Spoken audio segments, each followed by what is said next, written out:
আজি 2-3 দিনৰ আগত আমাৰ কাষৰে নাওপইচা অঞ্চলৰ 4-5জন লৰাই সিকিউৰিটি গাৰ্ড কৰিবলৈ গৈ আজি বেংগলোৰ হায়দৰাবাদত থাকোতে আজি তেওঁলোকৰ ডেড বডি আমাৰ ঘৰলৈ ঘূৰি আহিছে। আমি এনেকুৱা ধৰণৰ ঘটনা দৈনন্দিন জীৱনত বহু ঘটি থাকে।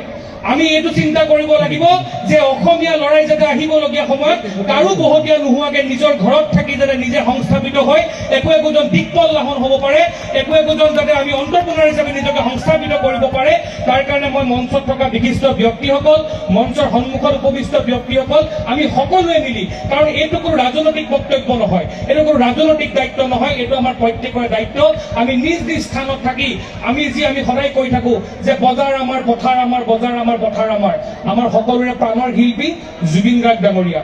আজি মোৰ মনত পৰে, আজিৰ পৰা প্ৰায় 8টা মাহৰ আগত জুবিন দাক মই ৰঙানদীলৈ লৈ আহিছিলো আৰু জুবিন দাক লৈ আমি বহুত পৰিকল্পনা কৰিছিলো।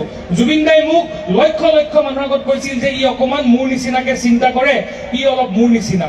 আৰু মোৰ অনুভৱ, মোৰ মন আছিল, মোৰ ইচ্ছা আছিল যে জুবিন দাক এটা সময়ত মই পাঁচনৈলৈ লৈ আহিম, কিন্তু মোৰ সেই ইচ্ছা সফল নহল যদিও আহিবলগীয়া সময়ত প্ৰত্যেকজন যুৱ প্ৰজন্মৰ মাজত মই জুবিন দাক প্ৰতিষ্ঠা কৰিবৰ কাৰণে আমি কেৱল মায়াবিনী গীতেৰে জুবিন দাক জীয়াই ৰাখিম এনেকুৱা নহয়, প্ৰত্যেকজন ল'ৰাক কৰ্মসংস্থাপন কৰি আমি জয় জুবিন দা কৰিম। আমি প্ৰত্যেকজন ল'ৰাৰ মাজত, প্ৰত্যেকজোপা গছৰ মাজত আমি জুবিন দাক আমি প্ৰতিষ্ঠা কৰিম কাৰণে আমি কাম কৰিছো।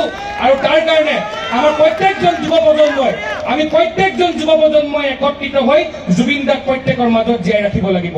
আমি কেৱল এদিন ডাঙৰ ডাঙৰ শিল্পীসকলক মাতি আনিলেই, জুবিন দাৰ 2টা গীত গালে আমি জুবিন দাক জীয়াই ৰখা নহব।